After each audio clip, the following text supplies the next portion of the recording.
Bonsoir et bienvenue à la Bibliothèque publique d'information. Ce soir, dans le cadre du cycle Vivre durable, nous nous intéresserons aux impacts environnementaux du numérique. Pour cela, nous accueillons Caroline Son, qui est membre du collectif d'experts Green IT, et Aurélie Luneau, productrice de l'émission De cause à effet, le magazine de l'environnement sur France Culture. Nos invités tenteront de répondre à la question « Peut-on atteindre la sobriété numérique ?» Sans plus attendre, je laisse la parole à Aurélie Luneau. Merci à vous, bonne soirée. Merci Adèle, Martin, et j'en profite aussi pour saluer Chloé Cholton qui a œuvré à vos côtés pour concocter cette belle soirée, et un signe amical à l'équipe technique, Renaud Gis, Alexandre Kérac et Thomas Jossen qui assurent techniquement cette diffusion en live et sous forme numérique. Bonsoir à tous. Merci d'être avec nous en public, en direct pour cette conférence proposée par la BPI. Et le thème, vous l'avez compris, ce soir, c'est « Peut-on atteindre la sobriété numérique ?»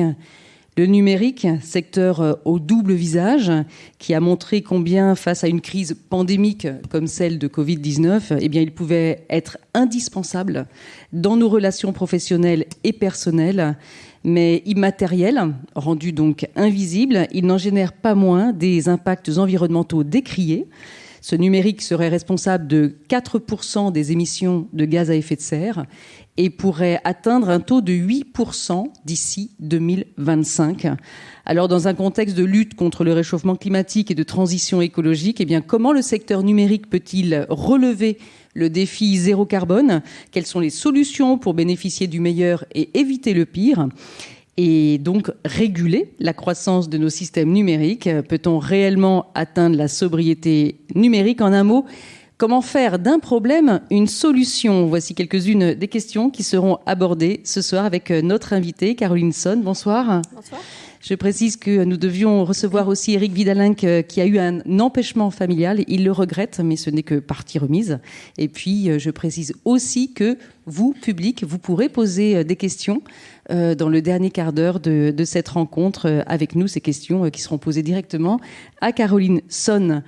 Alors tout d'abord, Caroline, peut-être que vous pouvez vous présenter plus avant et puis nous expliquer, puisque vous êtes membre du collectif d'experts Green IT. Ce collectif d'experts, c'est quoi concrètement ? Alors oui, bonjour, Caroline Son. Donc, je suis expert en numérique responsable et aussi formée à la RSE et au développement durable avec l'école des mines. Et donc, oui, Green IT, donc je suis partie de ce collectif. Donc on peut partager.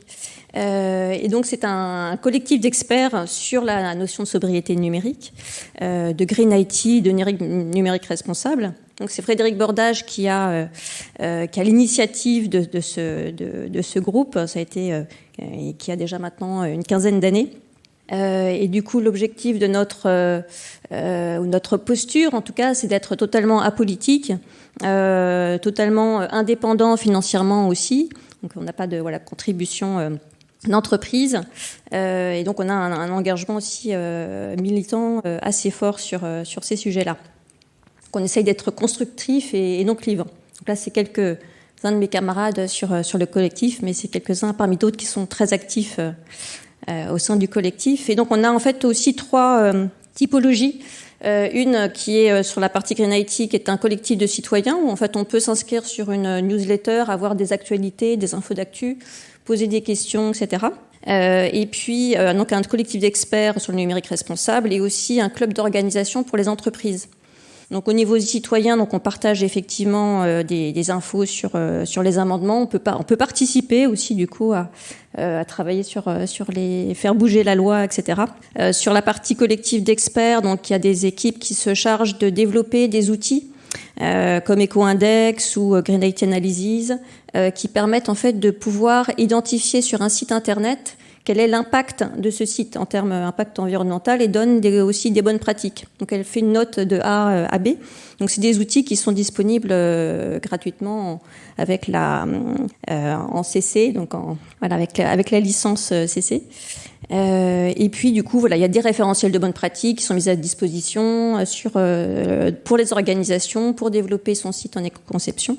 Et puis une partie club d'organisation pour justement proposer des solutions pour les entreprises ou les organisations, les accompagner avec des différentes conférences pendant l'année et leur proposer de travailler ensemble en collectif sur analyser l'impact de leur système d'information. Donc leur data center, réseau, poste de travail interne de l'entreprise, et de comprendre quel est l'impact de leur organisation d'un point de vue SI sur 4 critères environnementaux. Donc pas seulement les gaz à effet de serre, parce qu'on parle beaucoup de gaz à effet de serre, puisque le bilan carbone est une obligation réglementaire qu'on doit déclarer sur l'ADEME, très peu, même si tout le monde ne le fait pas, mais c'est une obligation réglementaire. Donc vous en avez beaucoup entendu parler de la partie gaz à effet de serre, impact climat, bilan carbone. Voilà, tout ça c'est un petit peu la même chose. Mais on regarde aussi l'impact sur les besoins en eau, l'épuisement sur les ressources abiotiques. Donc les ressources abiotiques, c'est tous les terres rares, les métaux rares et les métaux communs. Donc on a besoin énormément de ce type de métaux pour construire du numérique. Et pas seulement du numérique, aussi pour les énergies vertes et les voitures électriques. Donc il y a grosse concurrence. Et puis sur l'énergie également. Donc vraiment un service à la fois d'études, puisque vous vous rendez compte aussi des travaux, vous proposez des rapports, des dossiers complets pour mieux donner à comprendre, et en même temps un accompagnement, c'est ça, si je vous comprends bien, Caroline Sonne, auprès des collectivités aussi, auprès de tout entrepreneur, voire service public qui aurait besoin de vos conseils pour réduire l'empreinte numérique. C'est ça. Cette année, on a aussi intégré Espelia avec nous aussi en partenaire qui s'occupe justement de tout ce qui est collectivité, grand agglo. Donc plusieurs grands agglos, etc. ont participé à cette étude d'impact et aux recommandations associées pour justement le réduire. Et puis on a effectivement, comme vous le disiez, pas mal de rapports qui ont été édités pour regarder l'étude d'impact environnemental sur la France, sur le monde. Il y a celle de l'Europe qui sort en mois de novembre pour comprendre l'impact du numérique sur ces périmètres régionaux. Et effectivement une activité aussi auprès de réglementaire pour faire évoluer la loi dans le bon sens. Parce qu'il y a de l'actualité réglementaire en ce moment sur des lois dédiées au numérique. Et on va en parler justement. Alors peut-être, vous avez commencé en présentant Green IT à faire le bilan, je vais dire presque le tableau des impacts. Allons-y peut-être plus avant sur ce que sont les impacts négatifs et positifs de ce Janus des temps modernes. Donc pollution, impact direct et indirect sur la planète d'un secteur en pleine croissance, la phase de fabrication. Je crois que c'est le problème du prélèvement des métaux rares, les composants, ça représenterait 80% des impacts négatifs. Oui, c'est une des phases les plus impactantes. On peut même reprendre un petit peu sur les 4 indicateurs dont je vous parlais. Là je vous ai résumé un petit peu la première, c'est l'étude d'impact sur le monde, enfin au niveau mondial de numérique, et puis en bas sur celle de la France, où on voit en fonction de chaque indicateur en fait ce que ça représente au niveau France ou au niveau mondial. Donc avec l'énergie sur la partie, vous disiez effectivement qu'au niveau de l'empreinte, on est quasiment à 4% de gaz à effet de serre, 3,8. Au niveau mondial, un peu moins en France du fait qu'on a une énergie un peu moins carbonée qu'ailleurs. Avec le nucléaire. Voilà. Et puis par contre en termes d'énergie, d'eau et puis de ressources abiotiques où on a une grosse impact. Et ce qu'on voit aussi surtout, c'est une évolution très rapide de ces impacts, même si ça vous paraît pas beaucoup en fait, ces pourcentages-là. On parle du coup des transports qui sont plutôt à 30%, le bâtiment à 30%, donc le 4% ça paraît pas énorme. Par contre, c'est le secteur qui évolue le plus en termes d'impact. Parce que autant sur la partie transport, on a beaucoup travaillé, on fait pas mal d'évolution, même si c'est pas encore ça. Mais le numérique, c'est le seul qui évolue aussi vite. Là, on a multiplié par 2 les impacts en 10 ans, et là, on va encore faire 50% en 5 ans. Donc, on va passer à 6% au niveau monde, 6 à 8 en fonction des indicateurs. Et effectivement, alors c'est peut-être pas celui-là qui est le plus. Voilà, vous parliez de la phase de fabrication, on voit qu'effectivement, globalement, l'ensemble des impacts, que ce soit par rapport à l'extraction des ressources, aux besoins en énergie, en transport, en eau, c'est vraiment au moment de la fabrication qu'on a tous ces besoins, tous ces impacts.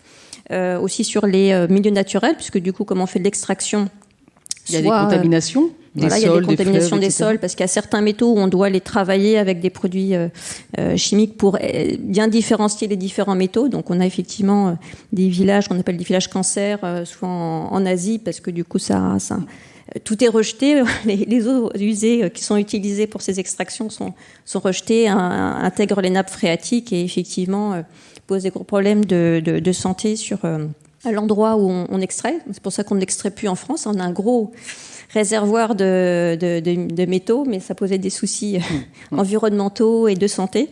Donc on a tout exporté ailleurs. Dans d'autres pays, comme la République démocratique du Congo, par exemple. L'impact reste commun à tous. L'impact climat ou l'impact sur les terres et sur l'eau, parce que finalement, ces personnes qui ont plus de quoi manger ou qui ont des problèmes de santé ne pourront plus potentiellement produire ou il y aura exode ou des guerres. Donc ça. Oui, donc ce qu'on appellerait aujourd'hui les dommages collatéraux, mais qui par ricochet viennent augmenter l'empreinte du numérique. On n'a pas encore parlé de l'activité des data, les serveurs, les centres de stockage. Donc, oui, j'ai effectivement un slide là-dessus aussi. Et souvent on pense en fait au data center en termes d'impact, parce qu'on en a beaucoup entendu parler, et c'est aussi un des premiers secteurs sur lequel en fait les GAFAM en particulier, les entreprises qui ont beaucoup de serveurs, ont fait de gros efforts et ont travaillé beaucoup sur les bonnes pratiques, comment réduire la consommation énergétique des data centers. Maintenant, on peut avoir un data center sans climatisation. Il y a de nouvelles technologies de serveurs HRAE, avec la norme label HRAE, qui vous permet en fait d'avoir des serveurs qui peuvent supporter des températures de 26 degrés, par exemple. Et il suffit de faire du free cooling, c'est-à-dire des courants d'air, et vous n'avez pas besoin de climatisation. Donc voilà, il y a des évolutions, beaucoup d'évolutions qui ont permis aussi de réduire énormément la consommation énergétique, même si elle reste énorme au global au niveau data center. 20% des impacts, la consommation d'énergie, je crois. Ce qui est intéressant, c'est aussi de voir le phénomène de ce secteur exponentiel, parce que quand on voit les chiffres qui sont avancés, soit par Green IT, soit par l'AIE, l'Agence internationale de l'énergie, en 2018, on comptait 15 milliards d'ordinateurs, consoles de jeux, smartphones et autres équipements numériques. On en prédit 65 milliards en 2025. 2025, c'est dans 3 ans, un peu plus de 3 ans. Et l'Agence internationale de l'énergie prévoit, elle, jusqu'à 100 milliards d'objets connectés en 2030. Donc on se rend compte effectivement du poids et du pouvoir de ce secteur numérique sur la planète complète, augmentation des déchets, et on est loin d'une économie circulaire pour le moment. Alors Caroline Son, allons-y quand même du positif, du côté positif, parce que ce numérique, il est certes un problème, mais il est aussi une solution.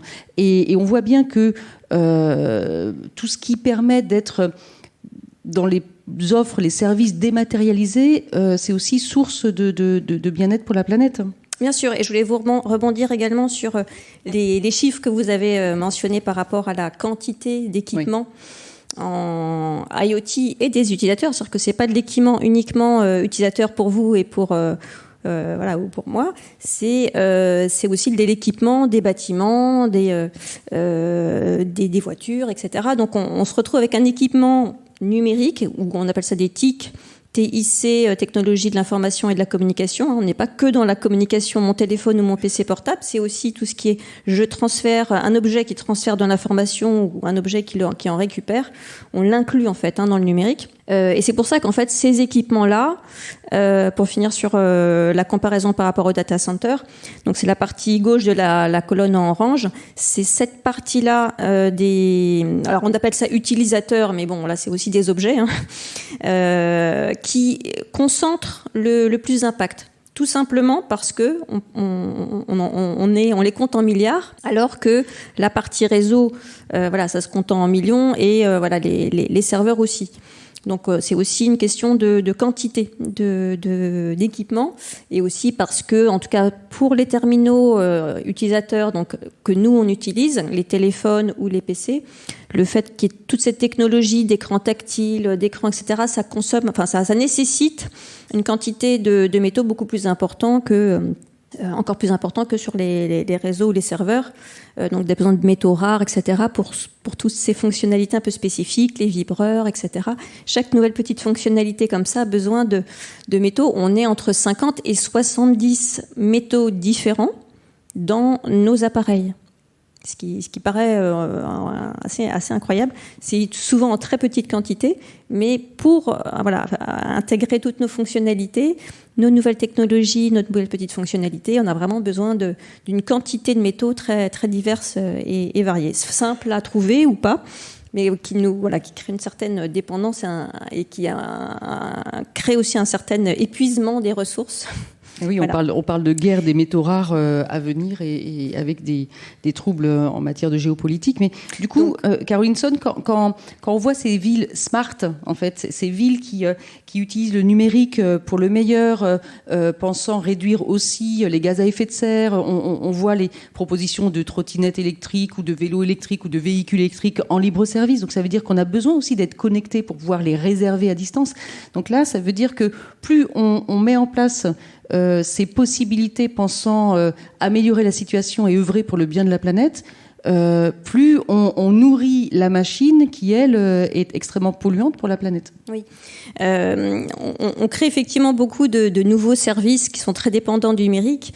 Là, par rapport aux impacts qu'on a mentionnés, l'idée, ça va effectivement de faire un petit peu le juste milieu entre des services vraiment utiles et des services qui sont, par exemple, je veux fermer mes volets parce que j'ai oublié à distance. Voilà.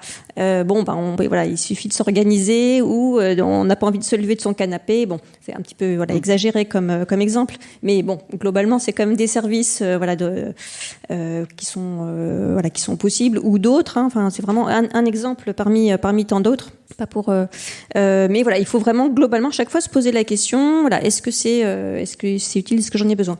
Et pour revenir, je suis désolée, à chaque fois j'ai une question de retard sur du coup le côté positif. Évidemment, le numérique, c'est indispensable. C'est aussi bienfaiteur de plein de choses très positives. Donc, on ne dit pas que qu'il faut s'en passer, qu'il faut arrêter.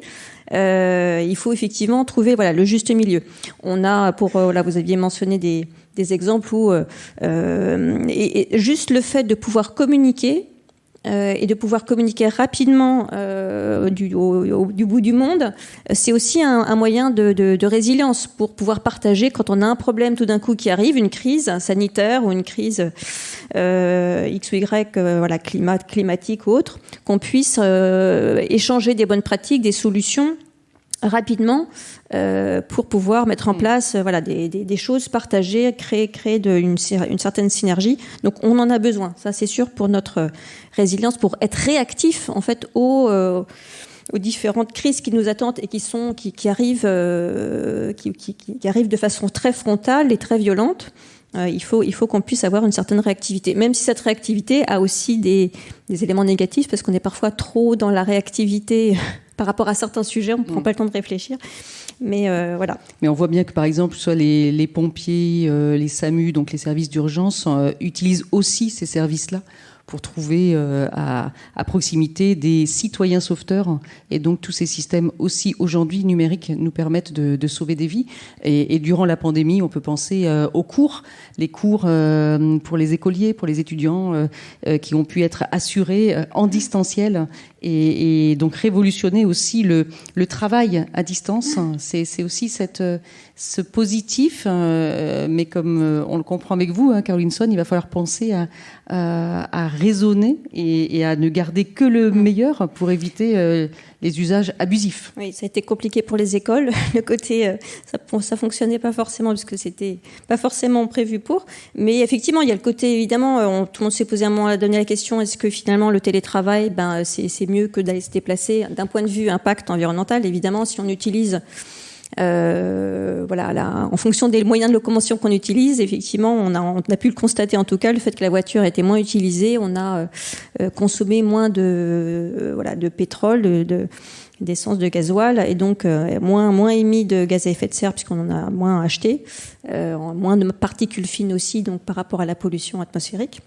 Par contre, effectivement, il y avait quand même un élément négatif, c'est que beaucoup d'entreprises, et même les écoles en l'occurrence, ont été amenées à acheter énormément de PC portables ou de téléphones portables pour équiper les employés. Et donc, du coup, c'est ce qui génère aujourd'hui un impact sur le secteur de l'automobile, parce qu'on a tellement acheté, construit des équipements pour nous équiper partout, hein, en France comme ailleurs, en télétravail. Le secteur de l'automobile maintenant ont une crise de cartes, de composants électroniques, de semi-conducteurs. En fait, il y en a plus assez, tellement on a produit de PC pour équiper tout le monde. Et voilà, et autres, que du coup là on ne peut plus produire de voitures. Bon, voilà, donc il y a toujours des impacts, ce qui prouve que la demande a été nombreuse, donc on a produit beaucoup d'équipements. Donc c'est pour ça que sur en tout cas la partie équipement, ok, si on en produit, ce qu'il faut c'est que s'assurer qu'on le fait durer le plus longtemps possible, qu'on le garde le plus longtemps possible, parce que voilà toute cette fabrication a eu un impact, et voilà il faut arriver en tout cas à s'assurer qu'on peut leur donner une vie la plus longue, donc avoir les garanties qui vont avec. Donc côté citoyen, ça veut dire entrer dans une sorte de décroissance numérique de par nos usages, supprimer les mails qui encombrent et qui du coup produisent des gaz à effet de serre finalement, hein, de par la dépense énergétique, regarder la durée de vie des équipements, réduire la quantité de ressources numériques mobilisées chez soi. Donc ça, c'est le rôle des citoyens au quotidien, donc se recentrer sur l'essentiel finalement. Chacun a un degré aussi d'essentiel différent, hein. Donc c'est revoir sa propre empreinte numérique. D'ailleurs, petite question, est-ce que chacun sur le site Green IT peut questionner son empreinte numérique? Est-ce qu'on peut faire un calcul? Alors on n'a pas effectivement cette créé d'outils là-dessus. Je suis en train de chercher un support slide. Mais ce serait une idée de le faire à titre individuel. Après, en termes d'action à titre individuel, alors c'est vrai qu'on parle beaucoup de mails. En fait, les supprimer, c'est presque déjà trop tard. C'est-à-dire que le fait de l'avoir reçu, ça veut dire qu'on a utilisé des réseaux, on a fait un stockage au moment de l'envoi, au moment des réceptionnaires. Donc, par rapport aux mails, en fait, ce qui est important, c'est se dire ces deux choses. C'est sur la partie quand je dois transférer des gros fichiers, etc. J'essaye de proposer un lien pour aller le télécharger. Bon, si je pense que beaucoup de newsletters que je ne regarde pas se désabonner. En gros, si on a vraiment beaucoup de choses à supprimer et parce qu'il pèse lourd, enfin voilà, quelques mégaoctets, c'est parce que j'ai peut-être reçu des choses inutiles. Donc voilà, il faut s'assurer de ça, et en tout cas dans une entreprise, effectivement, pouvoir avoir des SharePoint, etc., pour éviter des transferts de fichiers quand on travaille à plusieurs sur un même doc. Mais ce qui est le plus important, comme on l'a vu, parce que les mails, c'est parfois quelques octets, hein, c'est pas forcément le plus important.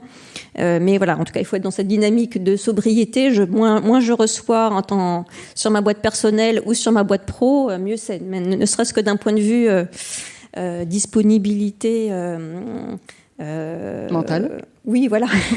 Parce que charge mentale, voilà. Quand on voit les chiffres, c'est plus aussi l'impact social par rapport aux mails, hein, au niveau pro, par exemple. Parce que parfois on ne gère pas tout non plus, et on voit la masse de mails que l'on peut recevoir involontairement, en tout cas, puisqu'on est aussi repéré, traçable, et visiblement on parle de 80% des mails reçus qui seraient des spams.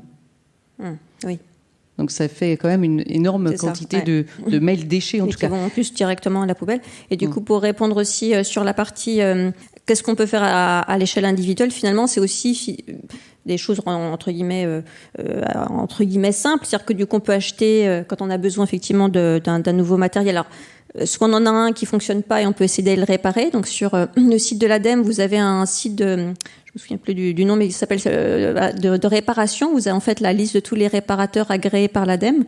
Donc vous pouvez trouver un réparateur de votre PC ou de votre téléphone près de chez vous et déjà essayer de le faire réparer. Et puis dans un deuxième temps, d'acheter reconditionné. C'est-à-dire que je crois que c'est Frédéric qui utilise souvent cette analogie. Frédéric Bordage. C'est-à-dire qu'on ça ne nous pose aucun souci d'acheter en fait une voiture d'occasion et puis de rouler à 130 pour respecter les limites de vitesse, 110 ou 130 sur l'autoroute avec nos enfants derrière. Par contre, on hésite toujours un petit peu à acheter un téléphone d'occasion pour envoyer consulter ses emails ou appeler. Donc voilà, il faut un peu dépasser ça. Il y a de plus en plus, le marché est encore assez faible en termes, enfin, le part de marché augmente quand même, et pas énorme. Il y a la loi AGEC, donc anti-gaspillage, économie circulaire, qui a fait passer aussi de 6 mois à 1 an la garantie de tout matériel d'occasion, hein, donc pas seulement sur les PC et les téléphones. Et après une réparation, une garantie de 6 mois légale. Donc voilà, il faut pas hésiter en tout cas à utiliser cette partie-là pour faire tourner du matériel. Donc c'est un peu plus encadré en tout cas. Et arriver à ne pas céder aux alertes du marketing, même si c'est difficile parce que c'est leur job, ils veulent vous faire acheter puisque les entreprises aujourd'hui sont drivées par un chiffre d'affaires et donc il faut vendre à tout prix. Alors justement, quand on voit les chiffres, il faudrait quand même diviser par 4 notre empreinte numérique sur la planète dans un schéma où le GIEC indique qu'il faut diviser par 2 les émissions de gaz à effet de serre d'ici 2030. Donc je rappelle que c'est demain. Dans ce cadre-là, qu'est-ce que vous voyez du côté des fameux GAFAM, c'est-à-dire quel numérique vert, raisonné, sobre envisage-t-il ? Est-ce encore du greenwashing ou ont-ils vraiment l'envie de prendre leur part dans cette lutte contre le réchauffement climatique ? Alors aujourd'hui, donc, comme on le disait, après toutes les GAFAM en premier lieu, comme c'est aussi du stockage, du cloud, de la mise à disposition de serveurs, de services as a service ou d'infrastructures as a service, ont beaucoup travaillé sur la réduction énergétique. Après, par rapport à leur data center, puisque c'est leur centre de coût. Maintenant, effectivement, ils proposent aussi une neutralité carbone, mais bon, comme toutes les entreprises aujourd'hui, quand on fait de la neutralité carbone, c'est qu'en fait, on achète les émissions qu'on émet. C'est-à-dire que si on émet X tonnes de CO2, il suffit d'acheter X tonnes de CO2 dans un projet qui va planter des arbres ou qui va créer des puits de carbone, c'est-à-dire donc absorber dans les nouvelles technologies pour absorber de certaines usines les émissions de CO2. Voilà, donc c'est de l'investissement dans des projets qui décarbonent technologiques ou verts pour la plantation. Donc voilà, c'est ça la neutralité. Après évidemment, chacun essaye de faire des efforts à son niveau, mais on est parfois un peu limité. Sur la partie GAFAM, côté Europe, il y a des travaux en ce moment, d'un point de vue législatif, des projets qui s'appellent DMS ou DSA, Digital Service. Et du coup qui vont travailler en fait sur une proposition au niveau de l'Europe pour que il y ait une sorte d'ouverture, une meilleure ouverture des outils des GAFAM, donc Google, Amazon, Microsoft, etc., pour pouvoir en fait avoir une meilleure interopérabilité avec d'autres outils européens qui ont été développés par des services numériques français, européens. Aujourd'hui, en fait, si vous avez choisi un de ces GAFAM pour votre système de l'entreprise, vous pouvez utiliser tous les outils qui sont autour pour faire vos visios ou autres outils entreprise. Vous pouvez prendre que des outils chez eux pour pouvoir interagir.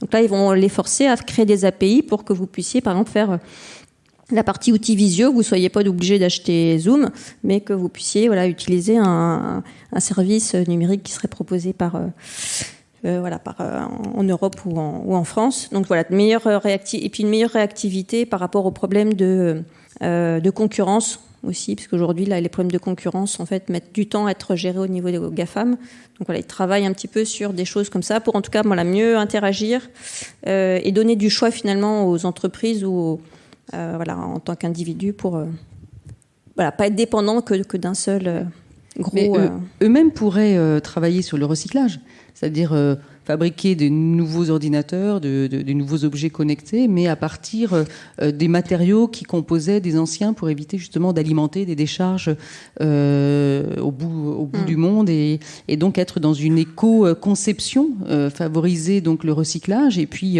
penser aussi à l'obsolescence, donc faire en sorte que le produit ait une durée de vie plus longue. Ça pose quand même la question du modèle économique et de la culture du profit qui est à la base de nos sociétés de consommation. C'est bien voilà le côté un peu antagoniste. On veut, tout le monde sait qu'il faut effectivement du coup faire durer le matériel, mais voilà, comme vous dites, du coup on vend plus, on diminue le business model. Ça pose un vrai souci. Et du coup pour même l'État, en fait, ils sont aussi coincés entre les deux, entre les entreprises. Ils disent mais si on doit faire ça, on doit licencier, on va devoir les actionnaires, voilà, on va pas vouloir accepter cette nouvelle stratégie de faire des éléments durables. Donc il y a une vraie difficulté pour les entreprises qui sont coincées entre plusieurs entre les actionnaires, la législation qui essaye de faire comme elle peut entre les différentes attentes et les différents enjeux économiques, etc. Donc voilà, il y a cette difficulté là qui crée un frein. Évidemment, l'éco-conception, donc c'est plutôt les constructeurs qui éco-conçoivent la partie matérielle. C'est pareil, la loi AGEC en 2020 a imposé donc du coup des indices de réparabilité et de durabilité en 2023, réparabilité en 2021, pour qu'on puisse avoir une note par rapport au matériel. Donc ça inclut aussi, donc c'est les équipements électriques et électroniques, donc c'est petits électroménagers, gros électroménagers, numériques, pour qu'on puisse avoir le choix et aussi travailler sur aussi le marché des pièces détachées, parce que pour pouvoir réparer, il faut quand même que on puisse trouver des pièces détachées pour pouvoir réparer, parce qu'en France on veut développer, on a un budget de 50 ou 500 millions là pour pouvoir développer justement le circuit de la réparation, mais il faut les éléments, et il faut éco-concevoir, parce qu'aujourd'hui le matériel qu'on a aujourd'hui il est à peine recyclable, puisque du coup tout est collé, puisque l'objectif de nos appareils, que ce soit IoT ou ceux qu'on utilise nous quotidiennement, ils sont pas faits pour durer, puisqu'en fait on répond à la loi marketing il y a nouvelles fonctionnalités, on demande aux consommateurs de changer. Donc du coup tout est collé, ils sont pas faits pour être réparés. Donc on est arrivé à un point où du coup on peut très très peu recycler. À part l'or et même la partie plastique, en fait, elle est collée à tout, on peut pas récupérer. Donc ça veut dire que vous n'avez pas vu pour l'instant du côté des entreprises, des GAFAM, la volonté de faire autrement que de coller les matériaux et d'envisager une éco-conception. Oui, il faut attendre des lois finalement qui imposent. Du coup voilà, il y a la loi AGEC qui impose cet indicateur, fait que forcément les entreprises, pour pas avoir la plus mauvaise note, vont faire des efforts. Donc effectivement, on pourra avoir aussi fait des pas où les constructeurs aussi ont réagi. Ils s'y mettent justement avec cette loi-là. Il y a même des constructeurs d'imprimantes qui se sont mis depuis longtemps et puis qui d'un modèle à l'autre réutilisent les mêmes pièces détachées pour reconstruire un nouveau modèle, qui gardent les mêmes cartouches d'encre d'un modèle à l'autre, qui font un vrai travail d'éco-conception matérielle. Donc il y a beaucoup d'entreprises qui s'y sont mis, d'autres arrivent. Dans les téléphones, pas trop encore, à part par Fairphone qui a fait une proposition prêt à vendre moins, mais un appareil un peu plus cher, mais qui dure plus longtemps dans le temps. Et on voit bien que en dehors de cette initiative-là, on n'en a pas repéré d'autres, et que les concurrents ne se sont pas lancés sur le marché. Non, pas encore, parce qu'il y a ce vrai problématique, même pour les opérateurs, leur chiffre d'affaires, c'est plutôt par la vente de matériel, pas trop par rapport au forfait. Ça coûte tellement cher de déployer tous ces réseaux, et plus le nouveau réseau qu'on leur a demandé de déployer. Ils n'arrivent même pas à déployer dans les zones blanches, parce que ça coûte très cher. Donc c'est un modèle économique pour les constructeurs, qui sont constructeurs de réseaux et constructeurs d'appareils, c'est les mêmes. Donc ils font aussi en sorte que ça les arrange bien avec la 5G, du coup, parce qu'on est obligé de changer de téléphone portable si on va avoir la 5G. Donc ça permet de relancer le marché de la construction mobile, qui s'était un petit peu tassé, puisque justement il y avait eu le marché du reconditionné qui s'était mis un peu en place, et puis à cause de la crise économique, les gens quand même gardaient un peu plus longtemps leur téléphone, étaient moins dans cette mouvance de changement. Donc il y a un vrai action, un vrai changement de paradigme aussi au niveau business, et peut-être travailler sur, c'est comme pour au niveau des États ou de la France, on regarde que le PIB, c'est-à-dire que le PIB c'est un indicateur de vente. Plus je vends, plus mon PIB est meilleur. Donc en fait, on ne regarde que ça, ce que je vends. Donc plus on vend, meilleur on sera. Même le pays aura une meilleure note.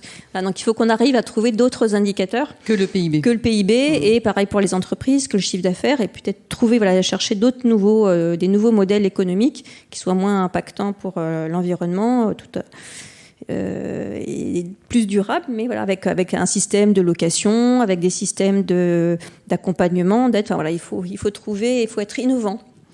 On est très bon quand on a des contraintes. On peut innover, mais après effectivement, il faut accepter ces contraintes, partir sur des low-tech, pour travailler en fait. sur. L'idée c'est de pouvoir aussi remettre un peu au goût du jour les low-tech.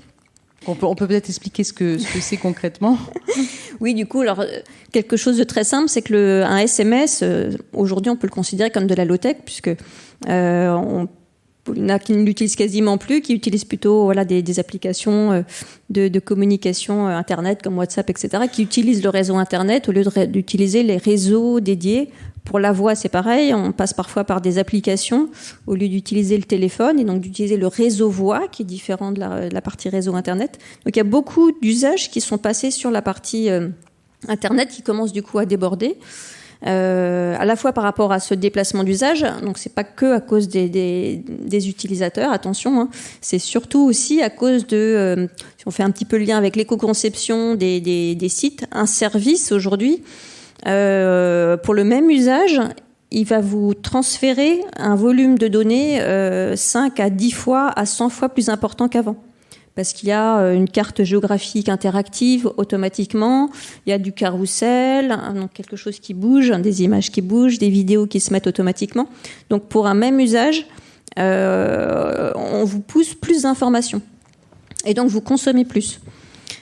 Donc il y a un vrai travail sur la partie éco-conception des services numériques. Donc on a parlé de la partie éco-conception matérielle pour pouvoir mieux recycler, réutiliser en fin de vie. Mieux réparer, bien sûr, et ensuite mieux, si le matériel est hors d'usage, qu'on puisse récupérer un maximum d'éléments.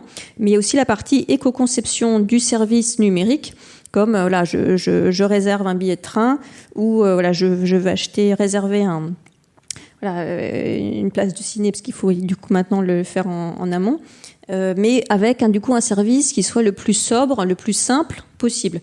On parlait tout à l'heure de disponibilité, de charge mentale.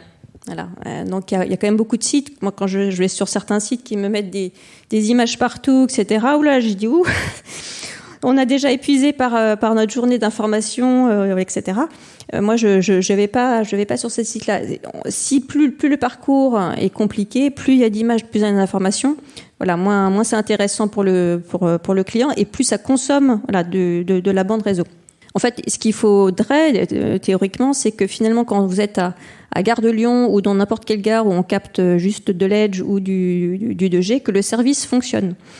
Quand j'ai des applications que j'aime bien, que j'utilise et qui ne fonctionnent pas, je leur envoie un message ou je leur fais une critique en disant attends, il faut que votre service fonctionne, même en 2G, même si tout le monde se connecte en même temps. Donc c'est possible, il faut juste retravailler les accès. Le jour où on aura des forfaits limités, aujourd'hui ils sont illimités, donc les services qui développent des outils n'ont pas de limite.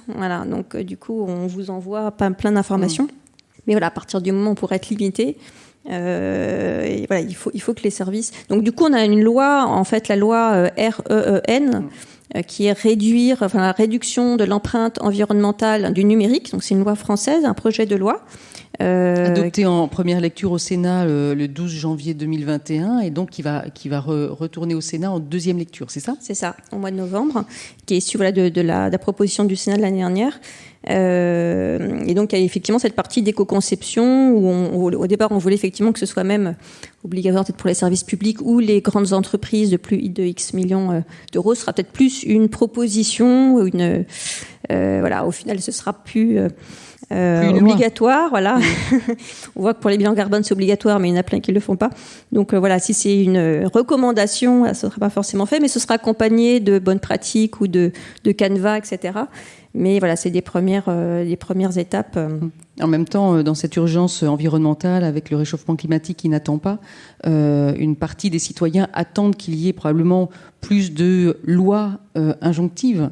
et pas forcément des recommandations. Donc les pouvoirs publics ont, selon vous, Caroline Sonne, un rôle encore à jouer en allant plus avant. Est-ce qu'il faut aussi regarder du côté de l'Europe ? L'Europe qui, le 25 novembre 2020, le Parlement européen a adopté une résolution vers un marché unique plus durable pour les entreprises et les consommateurs, donc en prônant le réemploi, la réparation, la lutte contre l'obsolescence. Qu'est-ce qui se passe là ? Est-ce qu'en gestation, il peut y avoir peut-être un coup de semonce du côté des pouvoirs publics ? En tout cas, il y a une vraie dynamique. Ça, c'est en 2020, c'était incroyable, que ce soit au côté Sénat, grâce aussi à la Convention citoyenne pour le climat, l'ARCEP, donc qui est le régulateur des réseaux, et le Parlement européen. Tout le monde a travaillé et a proposé, et le comité aussi numérique en France ont proposé plein de dispositions, plein de propositions. Très ambitieuse. Donc ça, c'est en une année, hein, c'était vraiment une production incroyable et une prise de conscience énorme sur ce sujet-là.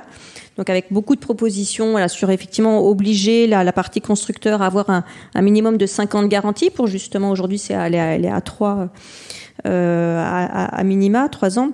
Donc d'avoir une garantie plus longue, donc ce qui nous permet de garder notre matériel, que ce soit à titre personnel ou dans les entreprises, plus longtemps, parce qu'effectivement, vu qu'on n'a que 3 ans de garantie, les entreprises changent eux qui sont plus consommateurs de numérique aussi que nous de matériel régulièrement. Et puis avant, donc ça allait en déchets, hein, ça allait à la destruction. Maintenant, on essaye de pousser aussi pour que du coup, même en fin de garantie, si les entreprises doivent changer, et si on n'arrive pas à obtenir 5 ans, donc on leur dit n'hésitez pas à demander à vos constructeurs 5 ans de garantie, même s'ils ne le font pas, il faut donner la dynamique, l'attente pour ceux qui travaillent aussi avec nous là sur des stratégies numériques responsables. En tout cas, c'est important en tant qu'acheteur aussi de le demander. Parce que finalement, ça vous fait changer votre parc que deux fois en 10 ans au lieu de 3 fois quasiment. Donc même si vous l'achetez un peu plus cher avec la garantie, au moins ça reste quand même un ROI sur le long terme et d'un point de vue financier, d'un point de vue environnemental intéressant. Mais voilà, donc c'est du coup ces sujets-là qui permettent aussi de... Donc c'est reprendre la main. Petite précision, c'est vrai que la France est le premier pays à avoir légiféré quand même sur l'obsolescence programmée et avoir encadré ces questions-là. Est-ce que les citoyens doivent aussi reprendre la main tout simplement parce que il y a un danger à être sous ce contrôle numérique ? On voit bien qu'il y a les réseaux sociaux, les algorithmes, les biais informationnels, la fameuse bulle de filtre ou chambre d'écho. Et on se sent quand même sous cette surveillance-là. Est-ce qu'il y a un danger pour les citoyens à ne pas reprendre la main du numérique chez soi ? Alors, un danger par rapport au... Bon, après, il ne faut pas non plus être paranoïaque. Évidemment, de toute façon, on voit bien que quand on surfe sur Internet, on repère là où via les cookies, etc., là où on va, et donc on pousse de la publicité en fonction. Faut pas hésiter effectivement à bloquer un peu tous ces ne pas accepter les cookies, etc., pour effectivement ne pas se retrouver avec plein de mails qui sont automatiquement d'ailleurs bloqués ou de spam. Après, ce qu'il faut, c'est effectivement du coup être faire attention dans son usage. Par exemple, ce qu'on essaie nous en tout cas de promouvoir, c'est justement que l'utilisateur puisse prendre le pouvoir en fait sur ses PC, sur son téléphone.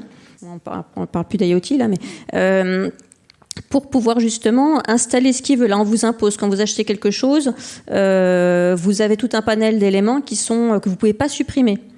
Donc du coup, on milite, et on avait des choses qui étaient dans le projet de loi, qui ont été retirées, qui sont plus complètement là, mais du coup de pouvoir en fait supprimer ce qu'on veut, de pouvoir réinstaller si on veut changer d'operating system, de système d'exploitation, de pouvoir le changer sur un ordinateur, de pouvoir réinstaller éventuellement la version d'une application ou d'un système d'exploitation à la version qui correspondait au moment de l'achat.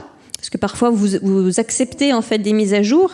En fait, le problème des mises à jour, c'est que ça vous rajoute énormément de volume de données avec des fonctionnalités que vous n'allez pas du tout utiliser. Et on ne peut plus revenir au logiciel précédent. On ne peut pas revenir en arrière. Donc du coup, il y a beaucoup de choses qui se militent à ce sujet-là. C'était dans le projet de loi, c'est aussi présent côté européen. Donc voilà, les tendances sont là, ça va finir par arriver, mais voilà, pour obliger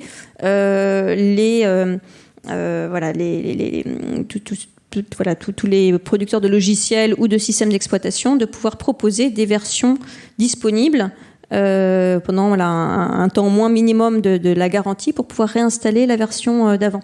Parce qu'aujourd'hui, on est obligé de changer de téléphone ou de PC parce que finalement, on n'a plus de place.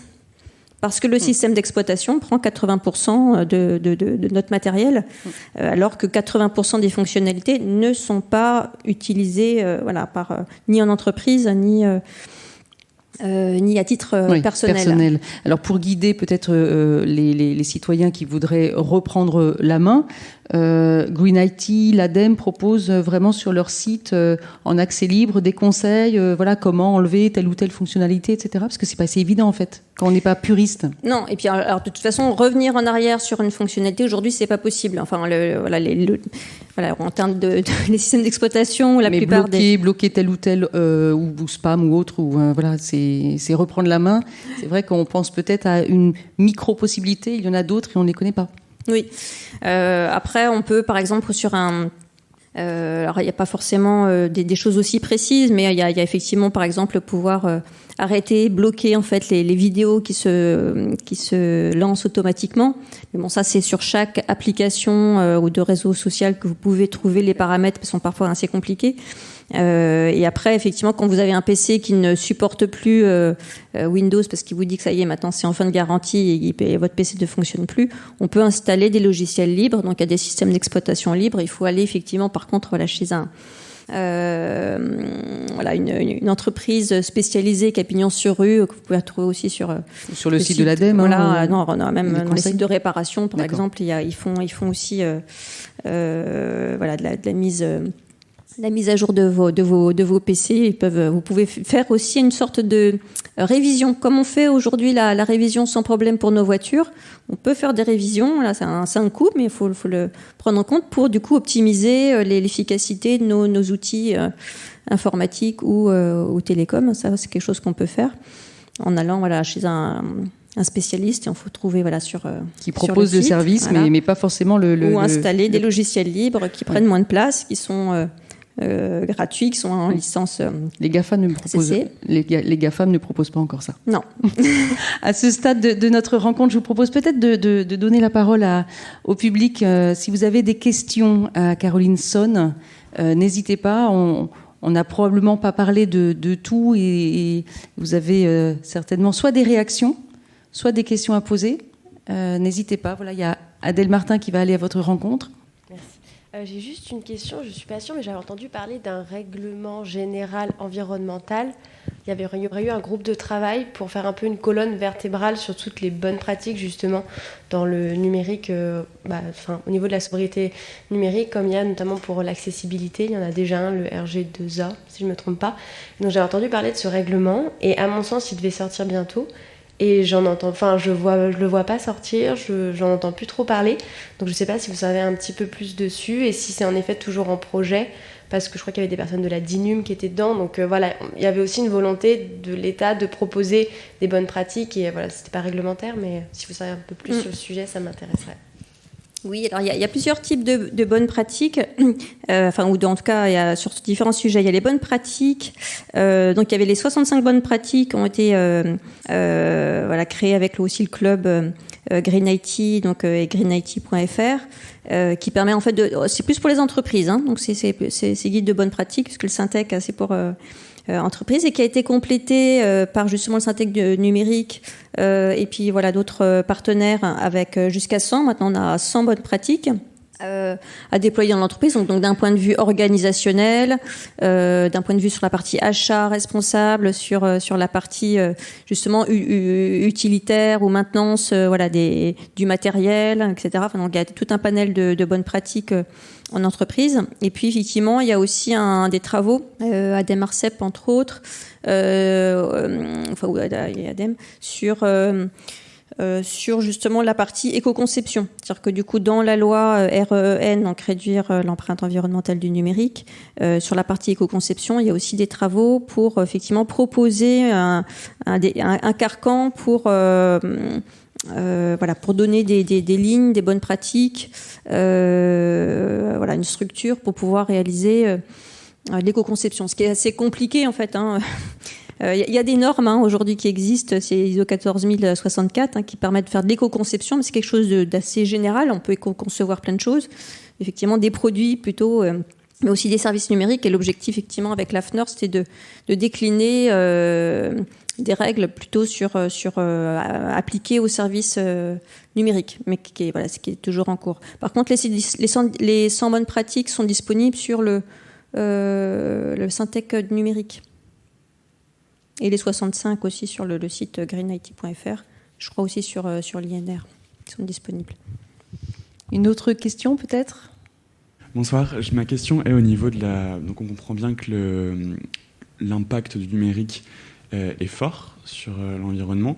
Est-ce qu'à l'inverse, le numérique a permis de réduire l'impact environnemental à certains niveaux, dans certains domaines par exemple ?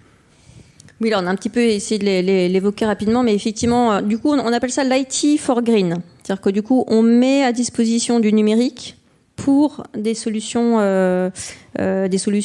vertes. Et derrière, du coup, il faut toujours après arriver à identifier effectivement l'impact en fait de la solution versus les apports ou les impacts collatéraux positifs qui en découlent, comparé à si je faisais comme avant. Donc sur la partie IT for Green, c'était surtout sur la partie énergie aussi, où on essaye d'optimiser le déploiement, la répartition énergétique avec les grids. Je ne sais pas du coup si c'est effectivement efficace ou comparé. Après, derrière, c'est ce qu'on appelle des ACV, des analyses de cycle de vie.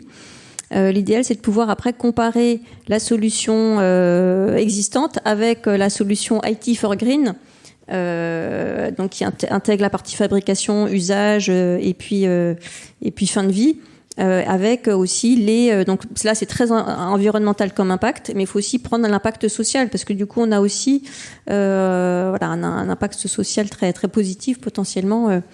Donc il faut regarder sur pas que environnement, mais aussi social. Derrière, si on peut régler des problèmes, par exemple tout ce qui est justement mise à disposition de nourriture, assurer une collecte en fait de ce qui est, puisque du coup la loi aussi anti-gaspillage impose à tout un panel en fait de distributeurs de ne plus détruire certains de leurs stockages, de leur stock. Avant ils détruisaient. Maintenant, il faut que ce soit récupéré et donné, en fait, soit à des associations, en tout cas à des personnes qui en ont besoin. C'est ça. Donc après, en fonction des dates, il y a une liste en fait de tout un panel de produits qui sont obligatoires en 2021, d'autres qui seront obligatoires en 2022. Enfin, c'est réparti un petit peu dans le temps. Mais voilà, donc du coup, on a des outils qui permettent justement d'assurer cette collecte-là pour pouvoir justement derrière le récupérer et le redistribuer à des associations. Et surtout à des personnes qui en ont vraiment besoin, qui sont en situation de précarité.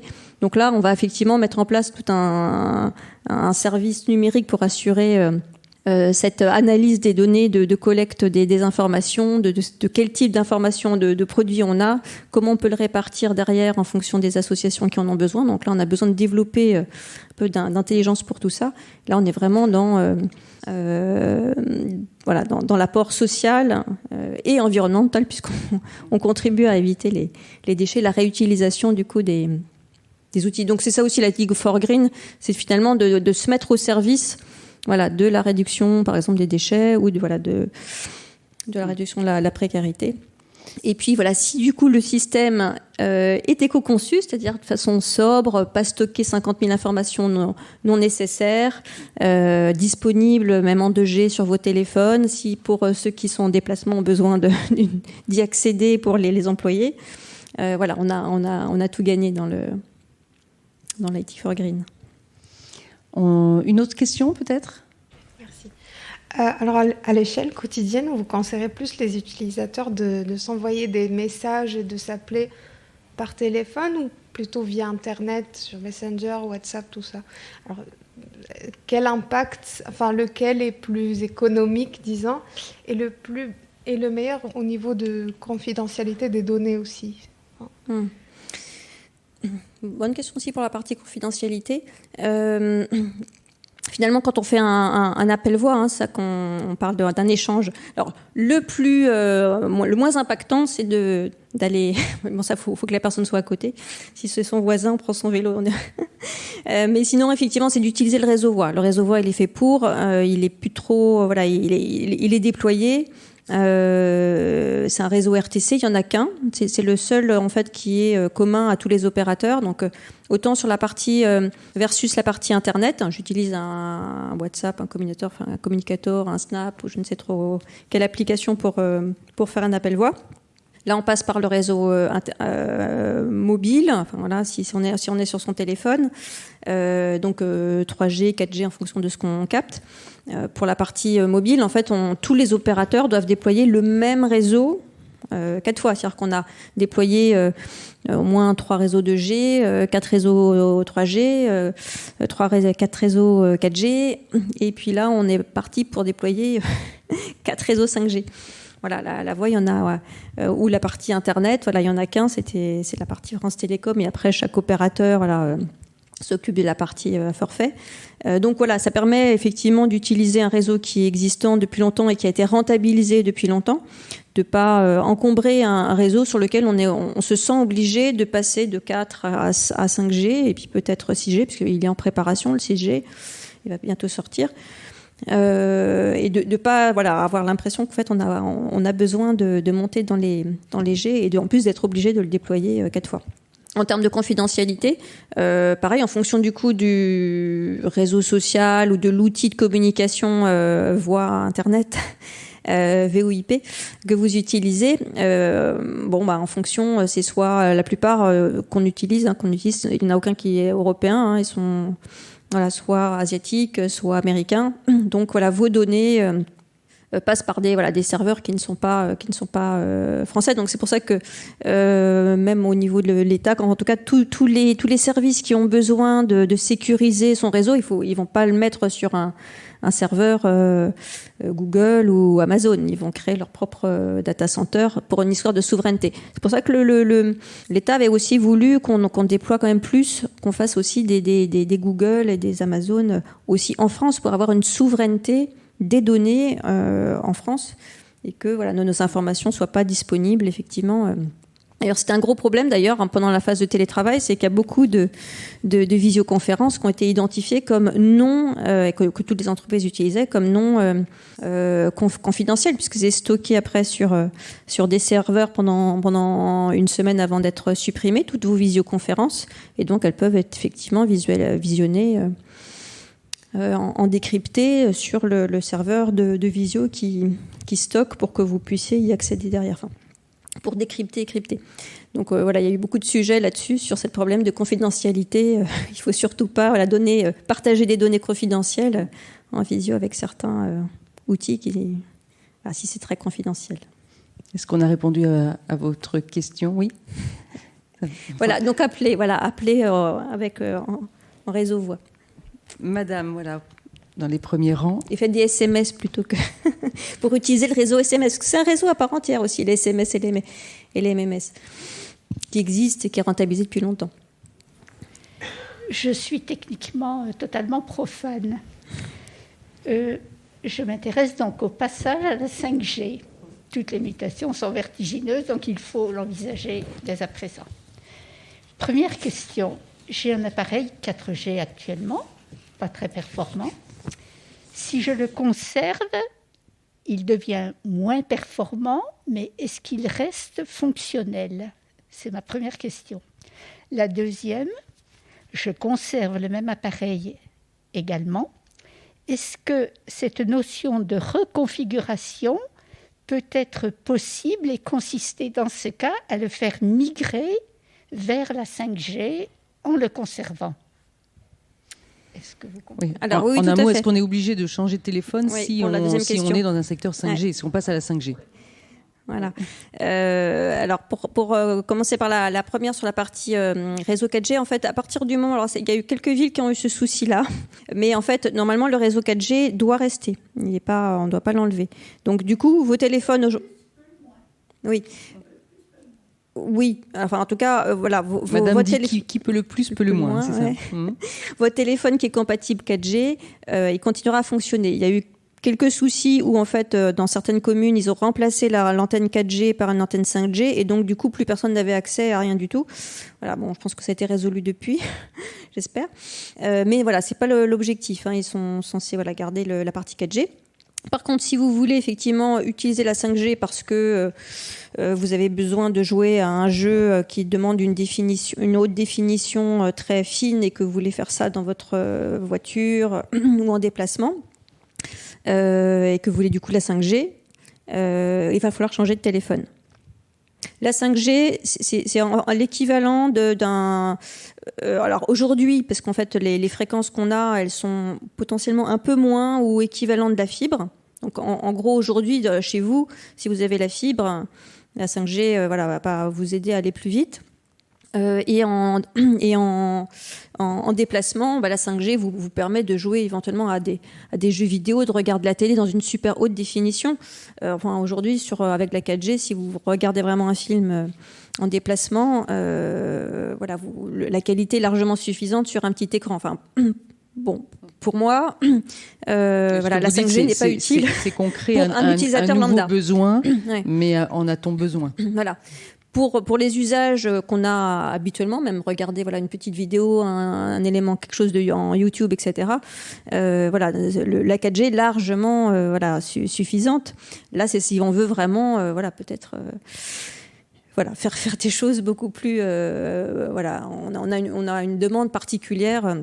Mais c'est vraiment au-delà. La 5G, ça peut être utile, par exemple, pour un objet. Pour une voiture, par exemple, ça a été beaucoup testé depuis, ça fait longtemps que c'est testé, ça fait plus de 6-7 ans qu'il y a des tests avec la 5G, c'était surtout pour l'automobile, parce qu'il y a énormément de données. Quand on filme en déplacement, on filme et on analyse en fait. On analyse en direct, on envoie au serveur l'information pour voir si effectivement il y a une réaction à faire, freiner parce qu'il y a une voiture, il y a un piéton qui arrive tout d'un coup, etc.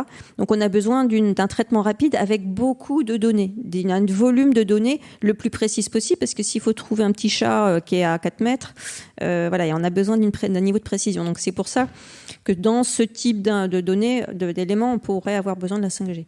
Bon, si on veut être assisté pour la conduite, est-ce que c'est vraiment nécessaire d'être assisté pour la conduite ? Bon, ça c'est encore un autre sujet ou un autre débat. Des questions qui restent en suspens. Après, pour votre téléphone, vous pouvez faire un petit peu de nettoyage, parfois moi sur certains téléphones, pour les garder les plus longtemps possible, j'ai toujours été amenée à tout réinitialiser de zéro et à réinstaller que les applications dont j'avais besoin. Mais le problème, c'est le système d'exploitation en fait qui prend de plus en plus de place et à un moment donné, il ralentit tout simplement parce que soit le système d'exploitation prend trop de place, soit les applications qu'on installe, qui faisaient que quelques gigas de données auparavant, sont de plus en plus grosses. Voilà, et en fait, c'est pas votre téléphone qui marche plus, c'est qu'en fait, la même application, elle veut échanger plus d'informations. Parce qu'il part du principe que les réseaux sont fibres, sont Wi-Fi, sont 4G, et donc ils n'ont pas de limite. Et c'est pour ça qu'il faut qu'on essaye de sensibiliser pour travailler, pour que ces applications mobiles ou ces services de l'État ou autre soient plus économes en données pour qu'on arrête de ramer.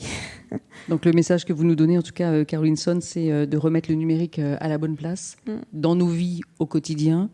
Et en attendant que les GAFAM, les pouvoirs publics légifèrent autrement pour aider ou encadrer. Allez, on peut finir sur une petite touche positive quand même par rapport à ce numérique, puisqu'on a dit pour le pire, mais aussi pour le meilleur, et d'en faire une solution plutôt qu'un problème. On a vu aussi que c'est du lien, et ce sont des actions citoyennes pour la planète qui passent par ces moyens-là, comme l'affaire du siècle, par exemple, les plus de 2 millions de signatures recueillies via la pétition lancée en ligne. Il y a du bon aussi avec ce numérique-là quand même. Complètement. Là, on en parlait tout à l'heure. C'est vraiment un élément de résilience, de rassemblement, de rassembler les gens, les compétences, les bonnes pratiques pour pouvoir réagir, se mobiliser, arriver à se mobiliser pour faire bouger les choses. Parce que tout seul, en tant que consommateur, on va être limité. C'est comme pour la partie bilan carbone. C'est les mêmes. On peut faire changer 20% de notre bilan carbone, mais le reste, on a besoin des entreprises, on a besoin des collectivités locales pour nous aider. Voilà, nous, on peut acheter en reconditionné, faire réparer, etc. Mais bon, à un moment donné, on est limité. Si on veut aussi que les choses bougent, il faut que les entreprises éco-conçoivent, que les constructeurs éco-conçoivent d'un point de vue matériel, et puis qu'on puisse ouvrir les outils pour qu'on nous donne la possibilité de les utiliser comme on peut et qu'on ne soit pas submergé de volume de données, garder l'essentiel. Ou limiter certaines applications ou certains fournisseurs. Merci Caroline Son, merci à vous, public présent ici, pour ce moment partagé. Également merci au public derrière ces écrans. Je rappelle que le lien vers le site Green IT, bien sûr, sera aussi en accès libre via le site de la BPI et que vous pouvez retrouver tout ce cycle de conférences qui existe déjà depuis plusieurs numéros sur le site de la BPI. Bonne soirée à tous. Merci encore. Merci.